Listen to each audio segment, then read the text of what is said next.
Hi, it's Rhonda with two great movies and the best of 1993. Next on USA. Up, up, up, up, up, up, up, up, all night. Well, howdy, folks, and welcome to the Wacky World Drive-In.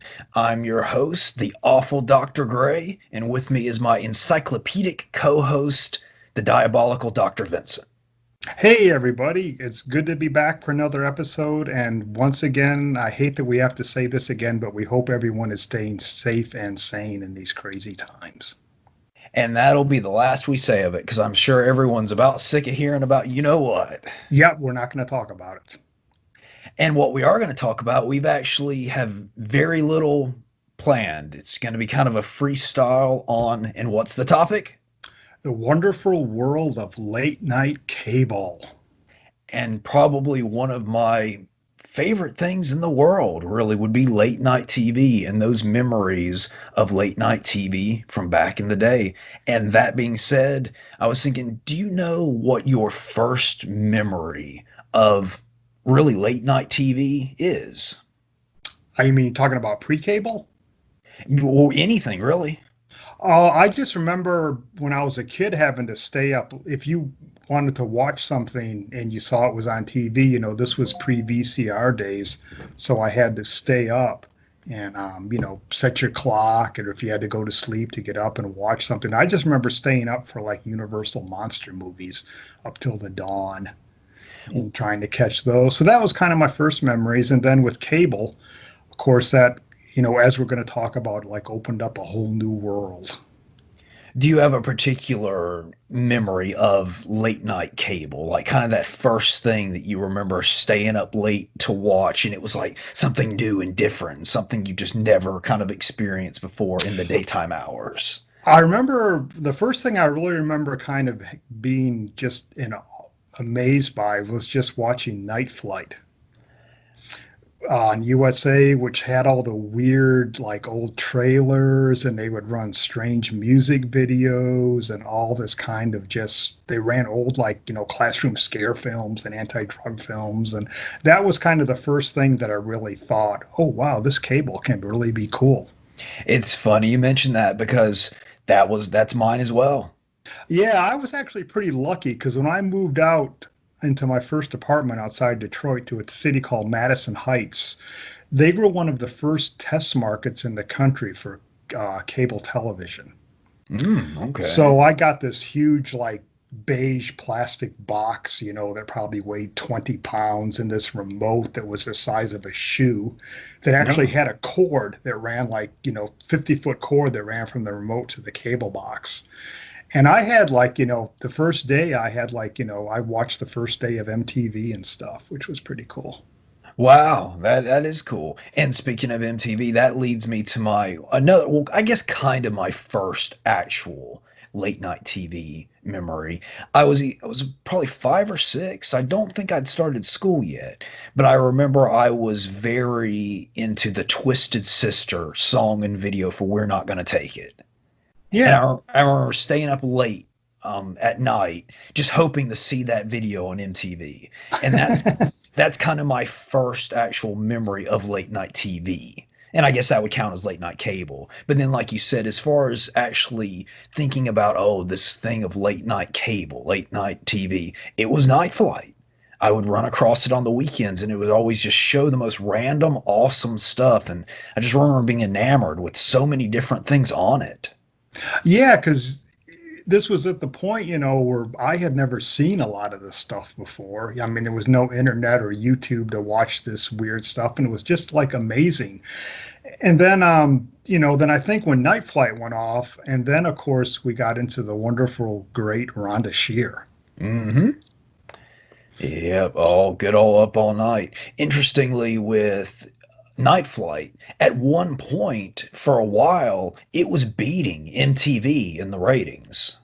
Yes, I remember reading that somewhere, and it was massively popular because, all my friends, I mean, it's like if we were out doing something, you had to get to someone's house to watch Night Flight if you were able to, because that was kind of like a must-see thing. We'll definitely jump back to Up All Night. Don't worry, folks. But still covering the Night Flight element right now. My first memory of Night Flight, or one of the first ones, was that's where first time I caught and saw a lot of the Weird Al stuff. Yeah, they ran a lot of music videos that you did not see on MTV just during the regular watching hours, I guess.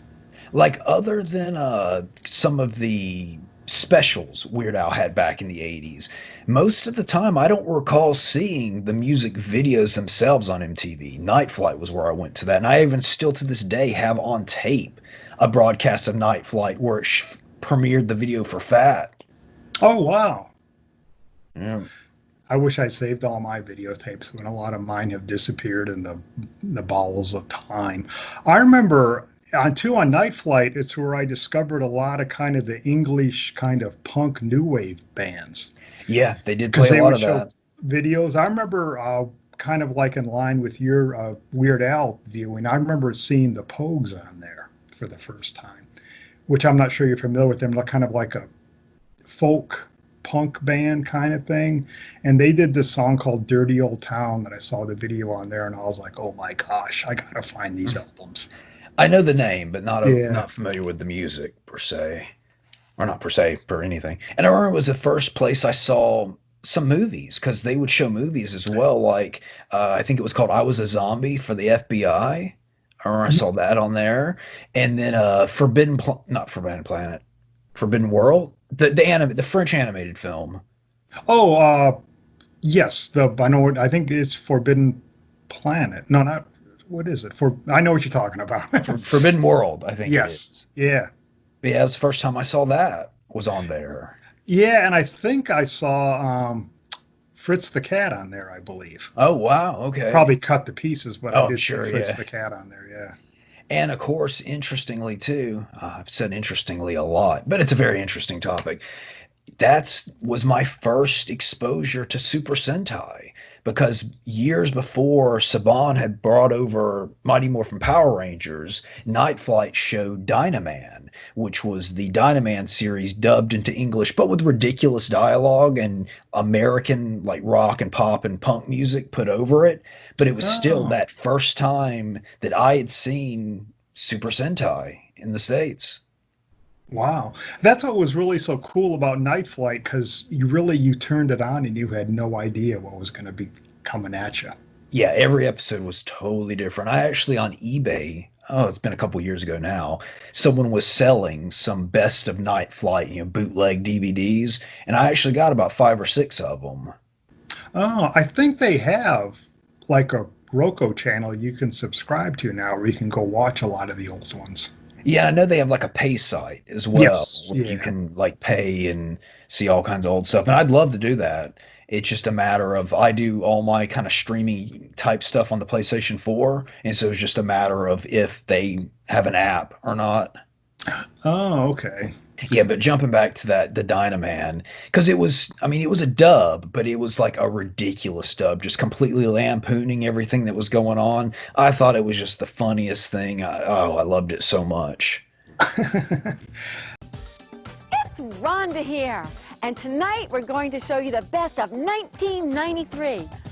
Seems we were doing the same thing at the same time last year, but you're going to love tonight's show because we have favorite clips. Some were favorites of mine, some were favorites of yours, some were favorites of my directors, my producer, my wardrobe person, my hair person, and yours. You're going to get all warm and fuzzy and toasty over it. You'll be picking lint out of your navel. But let's get to tonight's movies because they're not to be believed. Okay, and now, Up All Night, which is influential as Night Flight was, I was still pretty young when I was watching Night Flight. But then when Up All Night came along, that was in those perfect formative teenage years. And that one really, I just have so many fond memories of it. And it really helped push me down the path of the weirdo I am today. Yeah, that's a pretty amazing show. I mean, I think it's sadly forgotten by a lot of people now, but it's one of those things, like you mentioned, you would see movies there and it would just kind of make you want to seek this stuff out and find out, okay, where do I go find this stuff? And you'd go exploring video stores and everything. And it was always heavily cut. very censored versions of these films, but still, that just really didn't seem to matter. No, I remember she would run those cheerleaders movies from the 70s, and it seems like they were like 45 minutes long on there, but it would just make you curious to go seek them out. And, her personality just made it such a fun show to watch. You didn't really, the movies were cut where it didn't really matter that much. Oh, I guess we should, in case there's somebody that doesn't know out there, basically Up All Night it ran on Fridays and Saturdays, and it was kind of sort of like a horror host type program where you had a host and they would do little segments and skits and interviews and all kinds of little things in between breaks in the film. Friday nights was Rhonda Shear and Saturday nights was Gilbert Gottfried, or do I have that reversed? Yes, I think that was it. And I think at the beginning, wasn't it just Gilbert Gottfried for like the first season or whatever you want to call it? Then I think Rhonda Shear came in later. Oh, I don't recall, because when I started watching, it was Rhonda. Yeah, I just mostly watched Rhonda. I wasn't a big Gilbert Gottfried fan. I mainly liked watching for the movies, because if I remember correctly, Rhonda showed the more sleazy type, like you said, cheerleading movies and stuff like that, whereas Gilbert Gottfried's was more the horror movies. Yes, yeah. Then I think they would run didn't they run like 3 movies? They would kind of host the first one. Then for the next couple, I think they would just do recorded bumpers for the beginning and end of them, I believe. Okay, I remember 2, but that doesn't mean anything. It's been so long. Yeah. And we talked about Rhonda. Rhonda Shear was the host of this Friday night one, and she actually has a YouTube channel. I don't know if you've seen that, when she has a ton of her little segments and stuff on there, like edited together without the movies, that you can watch.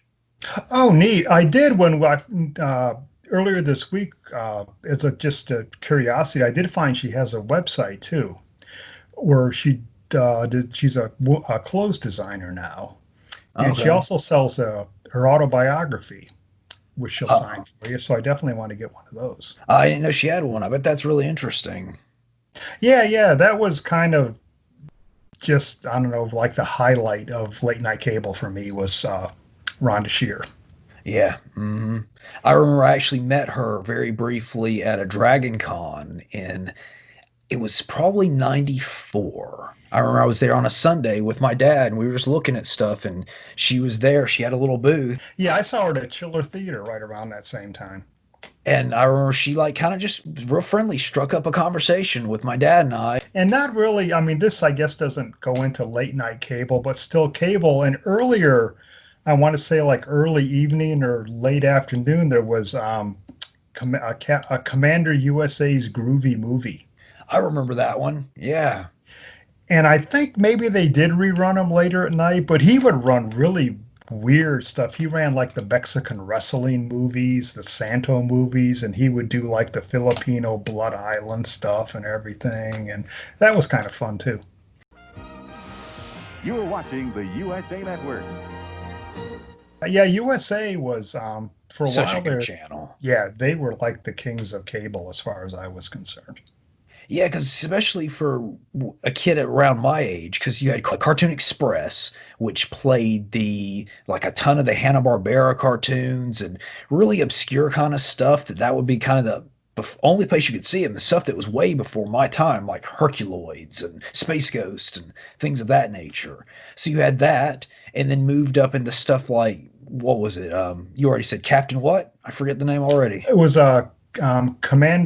Commander USA's Groovy Movie. Yeah, Commander USA, and then you went into Up All Night and things like that. It was just such a great channel. Yes, yeah. Well, there was, I mean, the whole thing of 90s late night cable, it was all, you could just sit there with your remote and there was all kinds of worlds to explore there.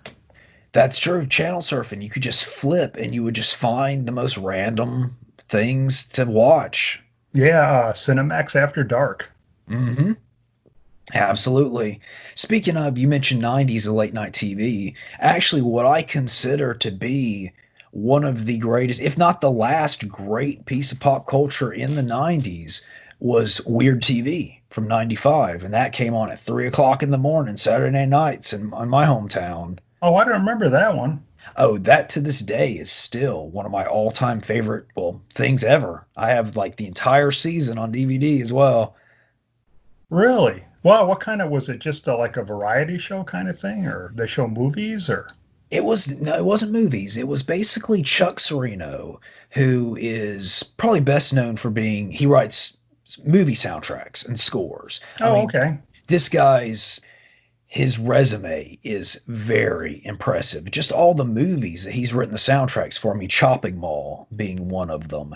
He did a lot of the stuff around that time, Dinosaur Island, the Screen Queen Hot Tub Party. Just, I mean, just all over the place with movie soundtracks. So he was kind of there in that industry, and he did this kind of. It felt like Night Flight. It was just like little, like very short film type stuff, cartoons, skits, music videos, just everything you possibly could have wanted at 3 o'clock in the morning of weirdness, and it was Oh, wow. fantastic. That's great. I'll have to try and dig those up. Yeah, you can get all the Amazon or all the DVDs on Amazon. He has kind of, I think it's like one of those print on demand type things. Oh, cool. So it's not one of those things you have to worry about them running out. Yeah, so the money kind of goes right to him then, too. Yeah. And it was cool. One of the best skits on there was this thing called Shadow Vision. It was kind of like a serialized sci-fi show from Canada starring Shadow Stevens, if you know who he is. Yeah, sure. So in that ran a clip of Shadow Vision ran each week during the show, and each week they'd have a weird music video and things like there was stuff like Dr. Rule, if you remember him. Yes, He yeah. he had a show, little segment on there, and there was UFO Dave's UFO sighting of the week and stuff like that. Oh, wow, cool. Neat. I remember too, one of the things about growing up in Detroit, we got the Canadian stations, and late Friday nights and Saturday nights, they would run Second City TV. Oh, I loved SCTV as a kid. Yeah, I mean, to me, that's like, I mean, I love John Candy, and to me, John Candy was a genius on that show. Oh yeah, fantastic. I Yep. remember Nick at Night started show, or this might have even been pre Nick at Night, but the channel that was Nickelodeon showed this stuff at night. And I remember they would show old Saturday Night Lives and SCTV. And I liked the SCTV stuff so much better than the Saturday Night Live stuff. Yeah, I love the John Candy stuff. Johnny, what was his name? The director, Oh, Johnny LaRue. Johnny, wow, it's been so long since I've seen it, but I do remember that name. Yeah, with Professor Von Zoom and the Amazing 3D Stewardesses was one of his movies. Wow. And really, SCTV was my introduction to a lot of people. Like, of course, you mentioned John Candy, Joe Flattery. It's the first time I ever Yes. saw him was on there. Um, Yeah, and the fellow that's in all the Christopher Guest movies. Oh, I can't forget his name right now. But yeah, a lot of those people did. I mean, all those people in those Christopher Guest movies basically got their start there. Dave Thomas Dave was Thomas, yep. first exposure to him. Eugene Levy, that's who I was trying to think Oh of. yeah, of course, yeah, Eugene Levy. Yeah, it was great stuff. I remember, and this is jumping even further off in the left field, the opposite of late night TV, early morning TV. But do you remember Ed Grimley had Oh a yeah. had a cartoon, a Saturday morning cartoon, and in between there were, I guess, little live action horror host segments with Joe Flaherty playing a vampire. Yes, I do remember that now. I forget the character's name, but I always thought that was super cool, and I'd remembered him from SCTV. That wasn't Count Scary, was it? Maybe. Yeah. Oh well, maybe someone can fill us in on that. But I'm thinking it may have been Count Scary. Okay. Yeah. Or if everyone listening just like, what's SCTV? Yes, yeah. Yeah. I think you can watch some of that stuff on YouTube, so I highly recommend that. Go search under SCTV and just prepare to have your mind blown. And that was Second City TV. Second City TV, yeah. Right. Okay. Yeah, very cool. Speaking of Canada, and not really late night TV memory per se, but I lived in basically the same house growing up for basically all my young years and teen years. And then when I was in my probably late teens or early 20s, the family moved out a little ways. And in the area we moved into, and I know this sounds hard to believe in this day and age, but they didn't have cable. Like there was no cable in that area. So we had to go with satellite or well, DirecTV. And with DirecTV, oddly enough, at that time, I don't think we had MTV, but we had Much Music, which is the Canadian equivalent of MTV. And it is so much better. Even then, when they still played music, it was so much better than MTV. Yes. Yeah, well, I do remember in Detroit, before there was cable, we had a thing called On TV, which is they gave you a little box and you could receive stuff. And I remember on Friday nights and Saturday nights, they would run horror movies. And, we could stay up and watch like Friday the 13th movies and everything like that. Then when I lived in LA, I remember there was the Z Channel, which kind of, when I first moved there, I didn't have it. So when I moved again, I made sure I could go to a place where I could get the Z Channel.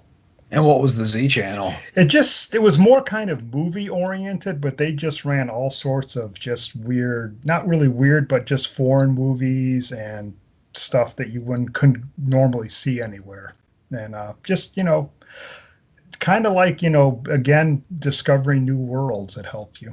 But we were talking about USA, just how great the USA Network used to be. And I think that was back in those days, the 80s and early 90s. Nickelodeon and USA and those kind of networks, they didn't have very much original programming yet.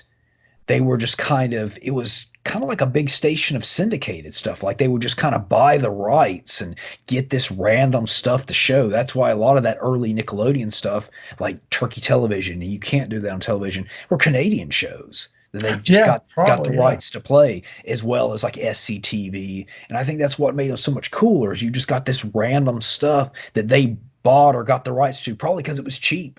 Yeah, and actually the same kind of thing happened on Showtime and Cinemax too. They would run all that weird stuff on Saturday nights, like all the, erotic thrillers and stuff. And then pretty soon they started doing all their own programming, or just made way for major Hollywood stuff, and all that stuff went away too. Yeah, and that was really the downfall, in my opinion, of the USA Network, is once they started making their original programming, it was just kind of a quick, slippery slope to when they're how they are now, just another network.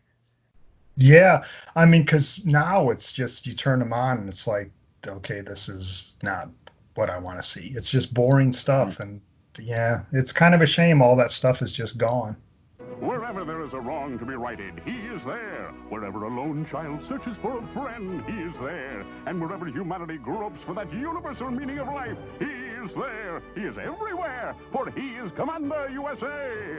Jumping to our very first episode way back years ago, the Monster Kid Memories, pretty sure I talked about it, and that was Grandpa Munster's Super Scary Saturday, which that ran on USA.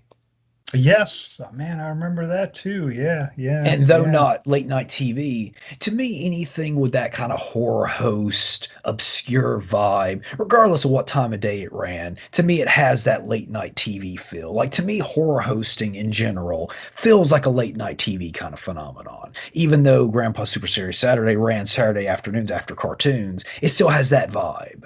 Yeah, well, that's the same thing. I mean, I always associate Elvira's movie macabre with late at night, but I remember seeing it in the afternoon a lot of times. Oh, interesting. But I just always think of Elvira as late at night. Yeah, I don't think my local cable ran Elvira, because I mean, I'd seen her movie and knew who she was, but I don't know if I ever saw many of the actual episodes as a kid. Well, I remember I didn't see her till I moved out to Los Angeles in the early 80s, and I don't think she was syndicated.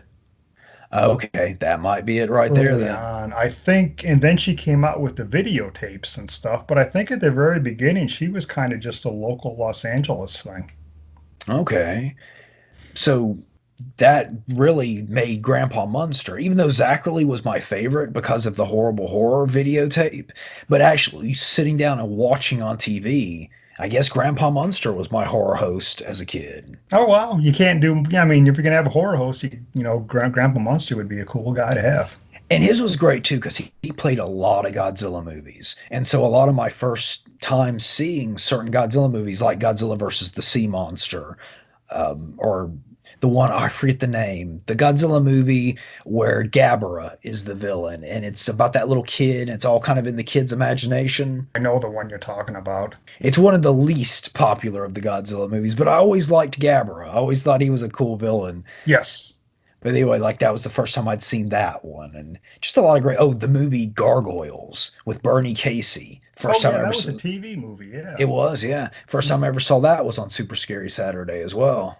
Wow. And I remember too seeing John Saxon did Kung Fu Theater, Oh wow. where he would like, come out and he'd like bang a gong and sit cross-legged with these like incense burning and stuff.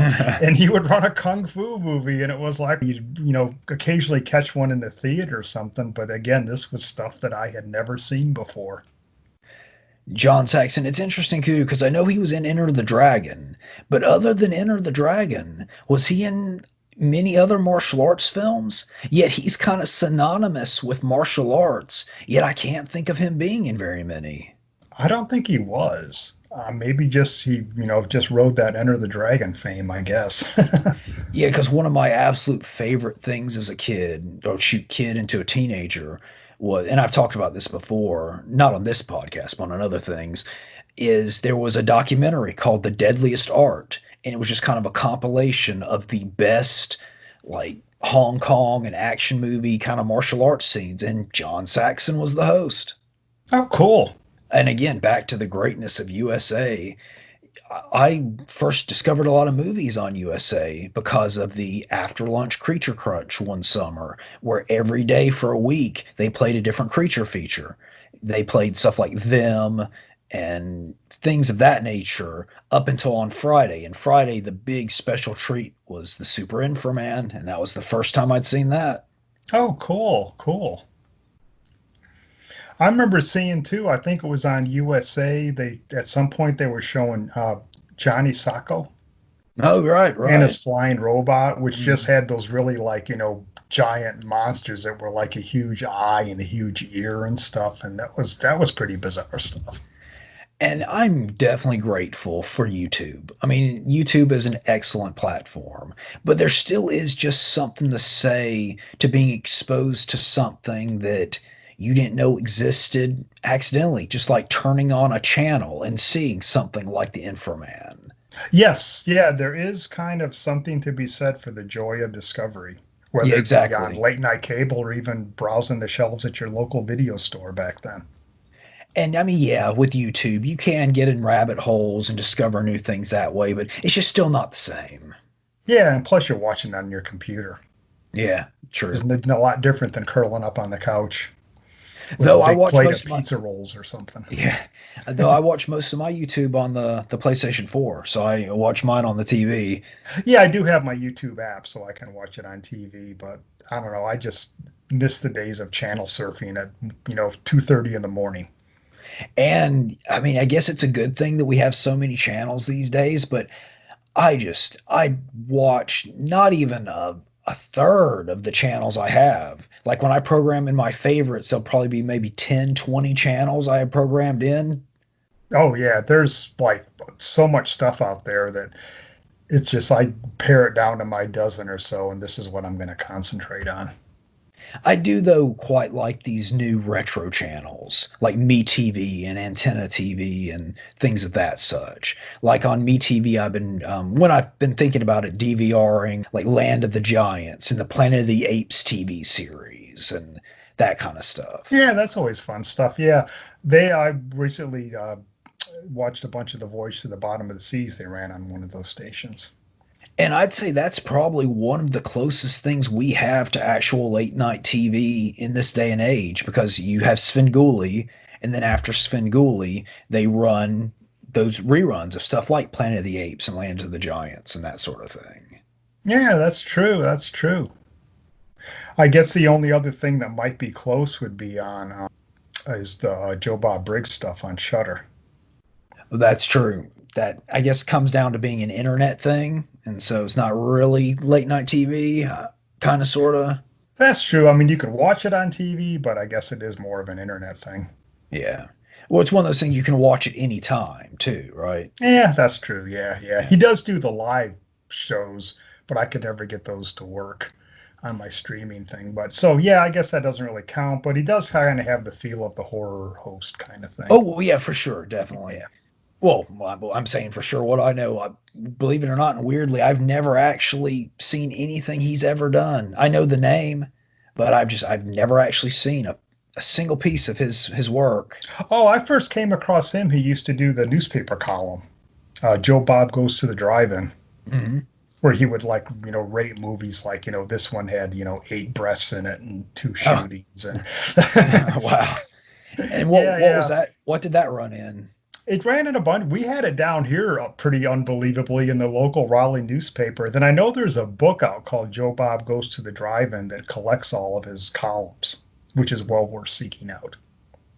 I guess too, when I was a kid and he kind of came along, it was one of those things like with a horror host, I wanted a Zachary or an Elvira. This was just a dude. So I Yeah, guess that's yeah, why that's true.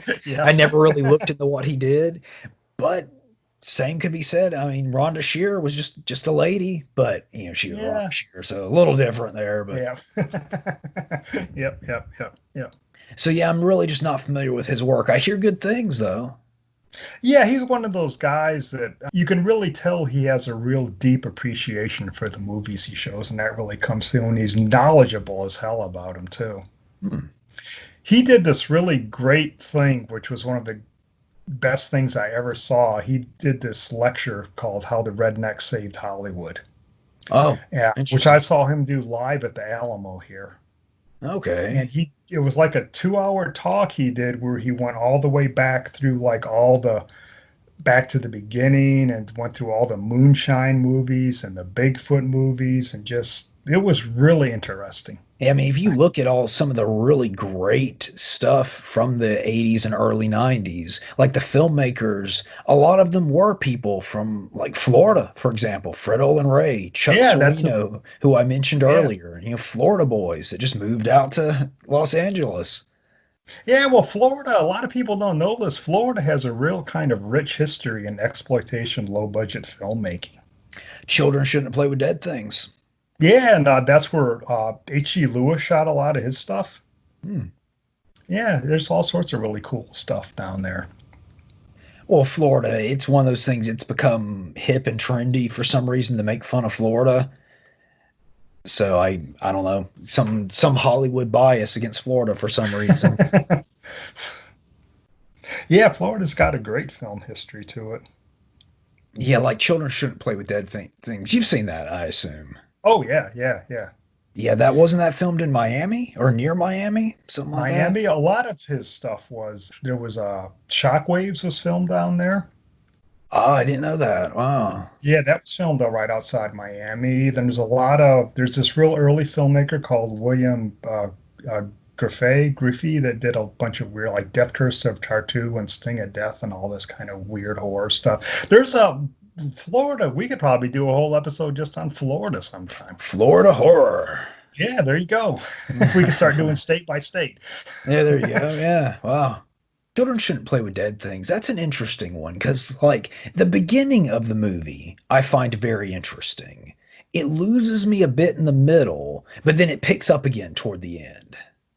Yes, yeah, yeah. It's an interesting movie. And what's the fellow's name that directed it? He did A Christmas Story later, Okay. Wow. which was his big time movie. Yeah, he's a real interesting dude. Then he died fairly young, I think, when he was wanting to get back into horror movies. And then an interesting little tidbit, Alan Ormsby, who played I guess, the head drama nerd Yes. he actually was the inventor of that toy from, I think it was the 70s, Hugo, something like Man of a Thousand. It was like that head that you put the disguises. Oh, yeah. Well, Yeah, he was a makeup guy too, right. He was because the he one did the makeup responsible for on that toy. Shockwaves and stuff. Yeah, he was the one responsible for that toy. Oh, I thought that wow. was really interesting, being an avid toy collector and such. Cool. Wow, I did not know that. Man, we've gone all down all kinds of rabbit holes today. We sure have. Yeah. One thing I'd like to bring up, if I could, getting back to late night cable sometime, is the Cinemax. Yes. Mhm. And all, like, you could tune in there and you could see like the Andy Sedaris films, Shannon Tweed, and all that kind of stuff. Definitely. Like I actually started it, Skinamax as they call it, came onto my radar even a little earlier than that. Like I remember that was my first exposure to most of the Emmanuel films. And I would Yes, watch when they were still kind of before they transitioned into the Andy Sedaris, the Shannon Tweed type stuff. They relied more so on the European type stuff, like the they ran a Emmanuel lot of films. European stuff on there. Yeah. And it was my first exposure to Laura Gemser or Gemser, however you pronounce it. Yeah. Yeah. Um, of course, it's where I first saw Emmanuel 6, which is my favorite non-Laura Emmanuel. Oh, I remember seeing the one with Monique Gabrielle. I think that's 5. That's That 5. I remember seeing that one on there. that's my second favorite non-Laura Emmanuel. Oh, wow. Yeah, the Manuel films, there's like tons of those out there. Yeah, and those 70s ones and early 80s ones, I mean, they're such amazing films that people don't understand. They just write them off often as softcore stuff. And yeah, I mean, there is a lot of nudity in them, but these are full movies with budgets and plot, and Oh, a yeah, lot yeah. goes on. Yep, yep, yeah. All those were running on there. And I remember too, they would run all that. It probably wasn't true, but it seems like there was movies that were on that you saw like every other week. Yeah. Like I remember, I seems like I must have saw Hollywood Nights dozens of times. I don't think I know that one. And Hots, Oh, Hots, yeah. that Mhm. used to run all the time. And someone else I always associate with, maybe not late night cable, but what late night cable is, Cynthia Rothrock. Yeah, definitely. I actually ran into her when I was still in LA at Halloween Horror Nights. She was in line in front of us going into one of the mazes. Oh, really? I Yeah. met her at a Chiller Theater a long time ago. Oh. She's a nice person. I didn't talk to her because I mean, again, she's just out having fun, doesn't want to be bothered, I'm Oh, yeah. sure. So, but it was still really neat seeing her in person. Yeah, she's small when you see her. Yeah, very, very. I'm sure she could kick my ass 20 different ways, though. Oh yeah, even Yeah, still, yep, she could yep, take us yep. both down at the same time. Yeah, I remember watching all of those. And of course, we mentioned all the Andy Sedaris films and everything. And Yeah, speaking of Cynthia Rothrock, I had actually did a movie review on this very channel for a movie called Millionaires Express, aka Shanghai Express, and she actually plays one of the bad guys in that movie. oh, was that one of her Hong Kong ones? It was. Mhm. Yeah, the Hong Kong ones, she made some excellent movies in Hong Kong. And then she came back over here and she just cranked out dozens and dozens of action films. Yeah, it's surprising that she's not a bigger name than she is. Yeah, she's another one of those people now that's kind of been sadly forgotten. I mean, you mentioned Cynthia Rothrock to the average person, and they're going to go, huh? But Who? back Yeah. in the 90s, she was huge. I just remember going to the video store, and when I worked at the video store, I mean, there was just row after row of action movies, and it seems like every third one was a Cynthia Rothrock movie. I'll tell you, speaking of that sort of thing, a movie I loved as a teen and such, it was kind of like one of those, and I'm sure it came in the wake of the Cynthia Rothrock movies, but it was like one of those, but extremely sleazy, was a movie called Angel Fist. I've heard of it, but I don't think I've ever seen it. Oh man, it was so good and so sleazy. Yeah, and the one too I'll always remember is, I think we may have talked about this on the last episode, was Hard to Die, Yeah, we did. Jim Wynorski film with all the bottles that trapped in the building with this serial killer. It seems like that was on Cinemax every other weekend too. I love me some Jim Wynorski. Yes, yeah, he's another late night cable guy. It's kind of like Jim Wynorski, Fred Olen Ray, and Dave Dakota. I would consider the holy trio, the trinity of the late night TV and B movies that I love. I mean, those Yeah, between the yeah. three of them, there's so many of just my all-time favorite movies come from those three guys. Yes, I mean Fred Olen Ray. I remember never forget this one movie I saw by him on Cinemax. Probably was called Inner Sanctum with Tanya Roberts. Oh, okay, I don't know And that it was one. like, wow, because Tanya Roberts, she done Charlie's Angels, and oh man, look at Tanya Roberts now. Hmm. And But then when yeah, there's all sorts of good stuff. Dave Dakota, you have stuff like Sorority Babes and Nightmare Sisters and all that great stuff. Yeah, yeah, yeah. Those guys were, I mean, and you look at their IMDb's and they're all still working and making movies, which is great. Are you familiar with Dinosaur Island? Yes. That's like that kind of elusive Fred Olen Ray, Jim Wynorski collaboration film. It's a Yeah. shame it's so caught up in red tape they can't release it again. Yeah, I've got a laser disc of that. I've got a bootleg of that. There's a real good friend of mine who's in that movie. Oh, okay. If you Wow. look her up on IMDb, her name is Tara, and she's the one at the end who gets her shoulder crunched by the big T-Rex head. Hmm. Yeah, she's in that. So yeah, that's a fun movie. Yeah, definitely. That's another one that Chuck Serino that I was talking about from Weird TV. He did the score for that as well. Oh, okay, okay. Yeah, I think a lot of those old movies, like you mentioned from that period, I think they're probably entangled up in some kind of rights hell. Yeah, it's unfortunate. And then there's things that seem like it would be so obvious that there would be a nice Blu-ray release of these days, but there's just not. Like I look all the time for Cemetery Man, aka De la Morte de l'Amour, on a nice R region Blu-ray, and I just can't find it. Yeah, I finally broke down and bought an R2 a couple years ago, but yeah, there must be something messed up with that. I mean, I have a friend, and that's what she collects is 90s erotic horror Mm, or erotic thrillers, and it pretty much comes down to VHS and Laserdisc because yeah. none of that stuff has ever come out. I mean, there was a few dribs on DVD, I think, and I think Vinegar Syndrome brought out one title on Blu-ray recently, but that stuff is just kind of gone forever, I think, sadly. And that is a shame, and that is very much the case. There's a bikini movie. I'm a big connoisseur of the bikini movie, and it's called the Malibu Bikini Shop. Oh yeah, And that's one of my all-time favorites. Great, funny little movie. And as far as I know, it's never even been on DVD, nonetheless, Blu-ray. yeah, I've got a bootleg of that, probably from a VHS. That's a good. I actually saw that one on. I think it was like Stars or Encore about. Oh, it's been about 10 years back now, but I just absolutely love that movie, and I kept it on my DVR for as long as it would possibly stay. But just one day, it was gone. Oh, yeah, there's like Bikini Car Wash. Yeah, Yeah, that's a good one. yeah, bikini movies. We could probably do an episode on bikini movies.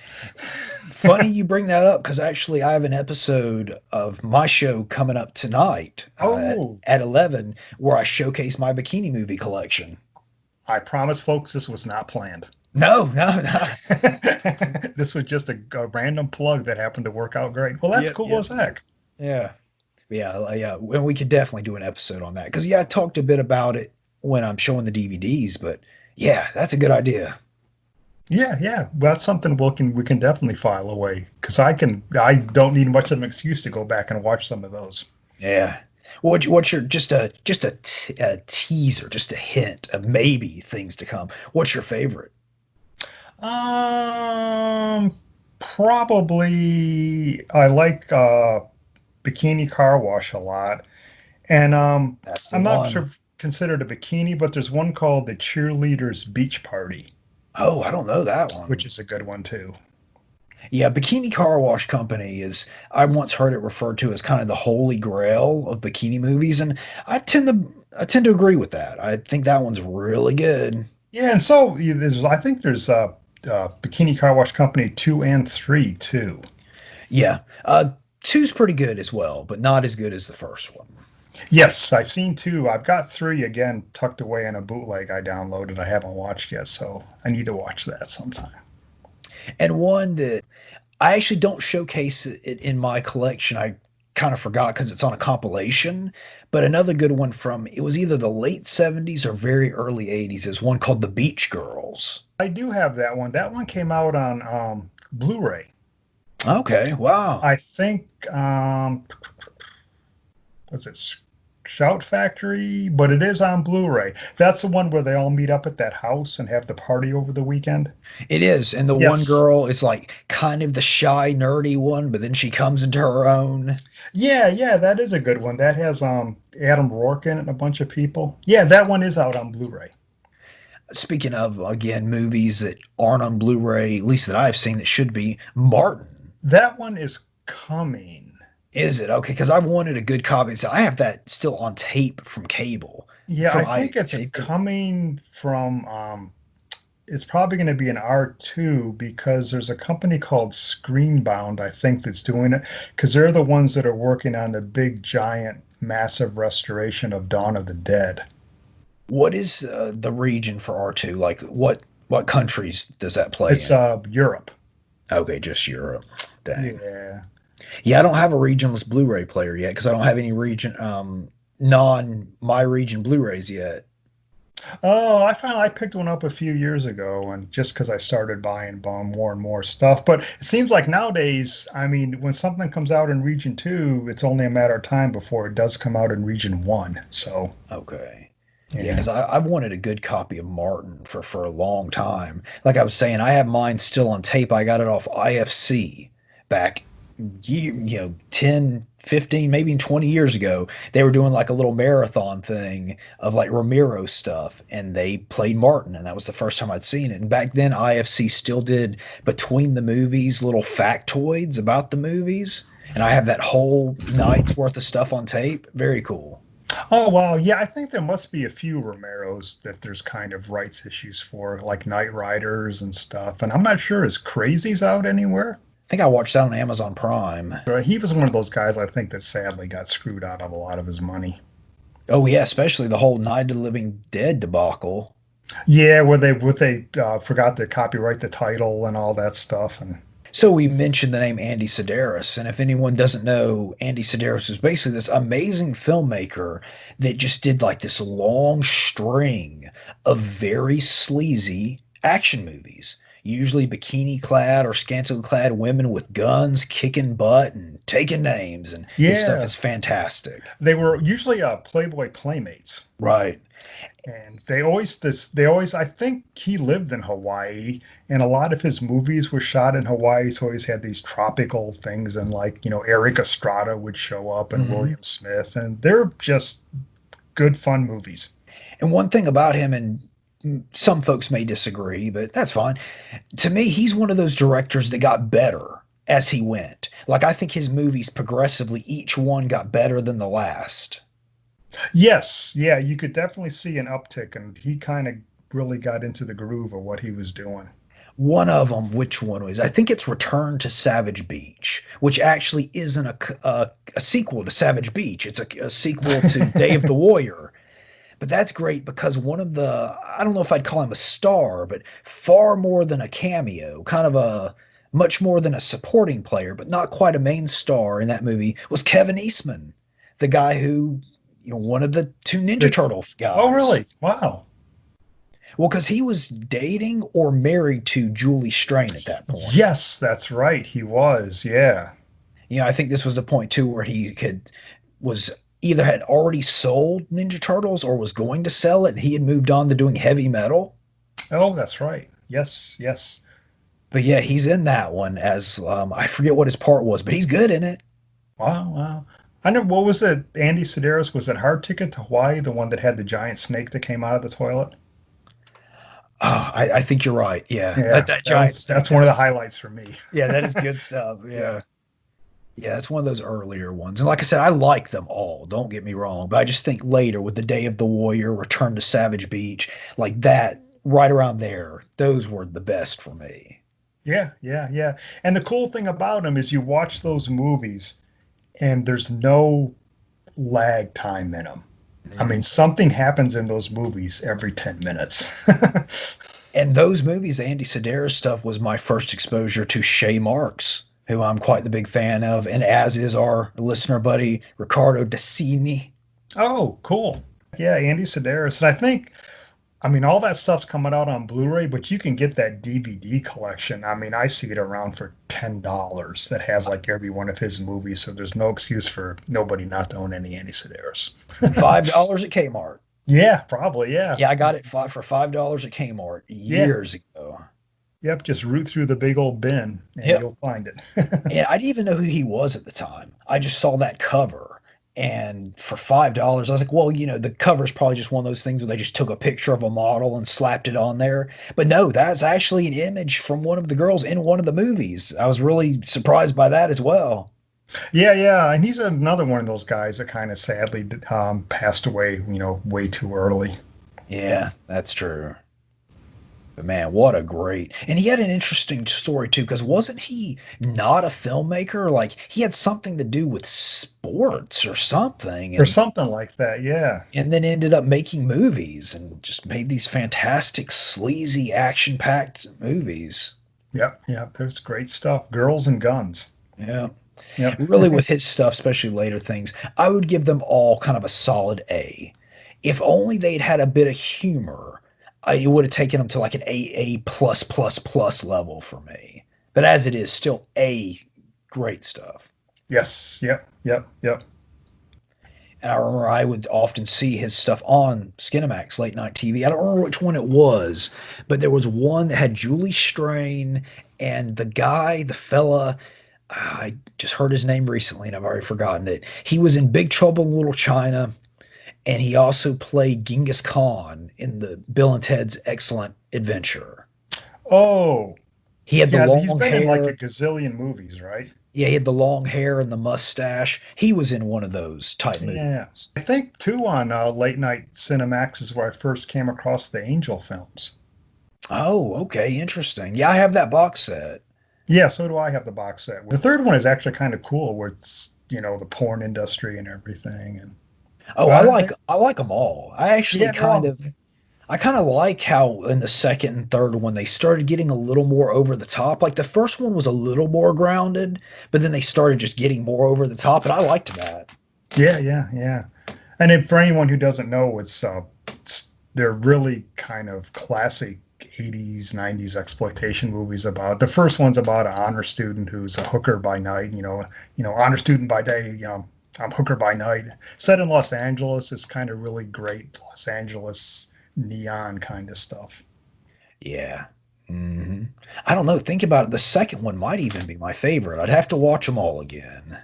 Yeah. But they're cool, great movies. Yep. You know, we had talked about on the Twitters about the Vice Academy films. Ooh, and that's the Vice Academy, yeah. That's great late night TV fare right there. And I bet they probably played those on Up All Night too. I'm almost positive of it actually. Yeah. Again, cut the pieces, but again, you were just, you know, probably something you had never seen before, so you watched them and loved them.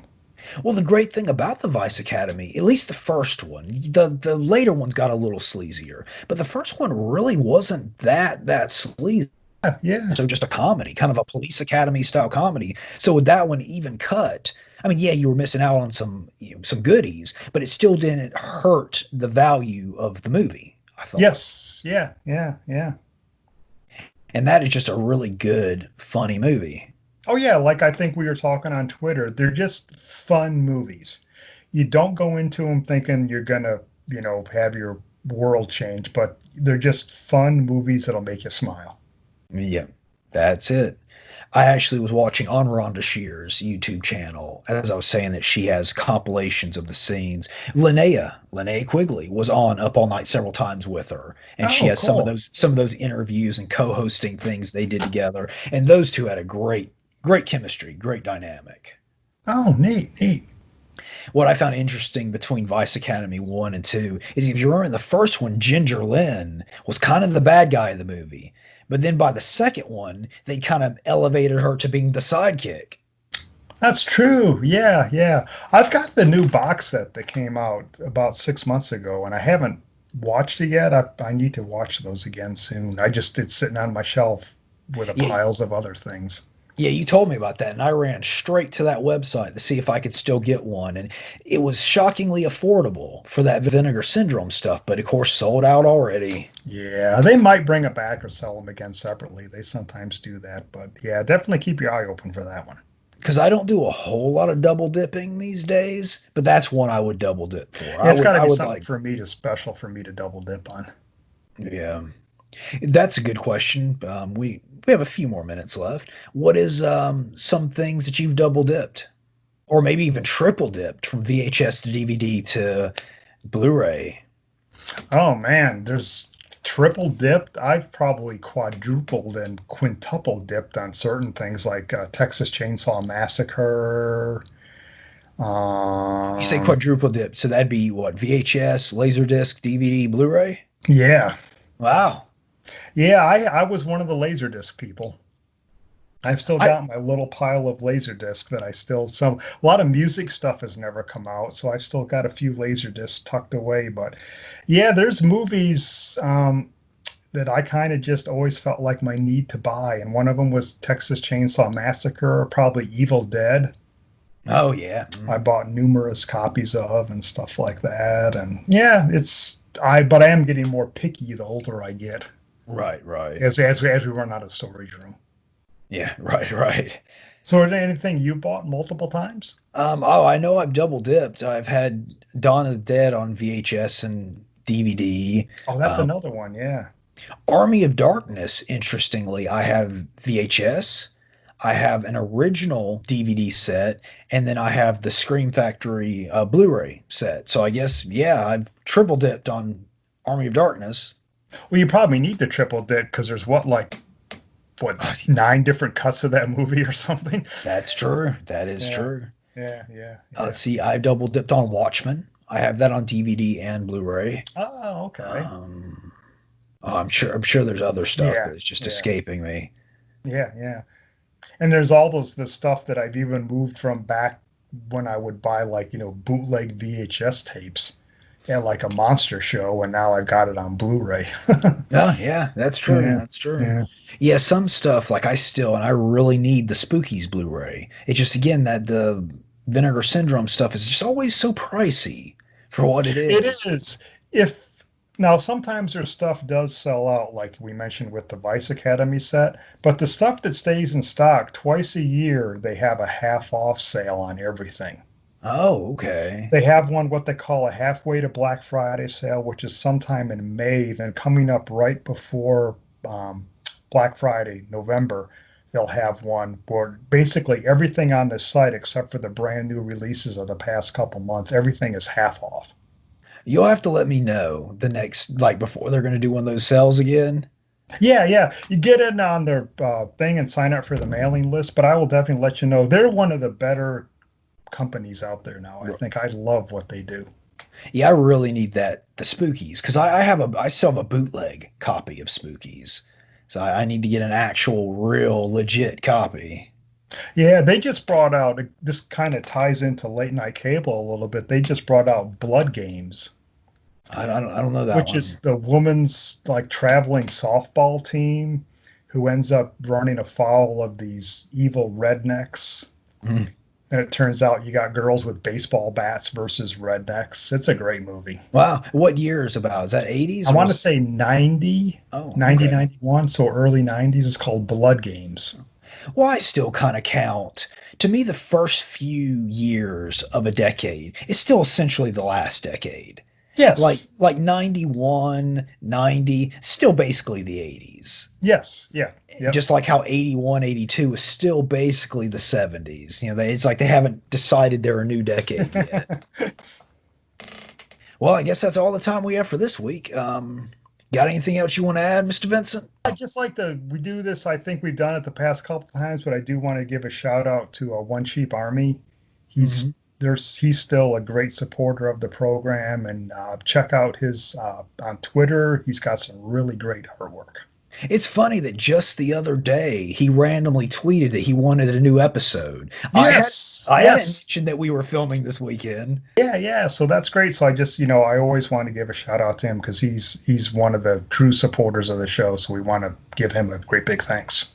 And another one, my buddy Al from the Kaiju Shorts channel and the Them's Fighting Words channel is quite the supporter of the Oh, channel as yes, well. I have seen him on our Twitter feed. Yeah. Actually, I will mention that Al has a new YouTube channel called Them's Fighting Words, and the fighting without the G on YouTube, and it specializes in classic martial arts films. So it's definitely a Oh, great cool. place to go check out. Yeah. Yeah, yeah, that is worth checking out. All right, buddy, take us out. All right, everyone. Thanks again for tuning in. We'll be back at some point with a new episode. And if you feel like it tonight, it's Saturday night. Find something cool to watch. Wait till late at night to watch it and break open a bag of Doritos and go for it. You can have your own late night cable night. Well said.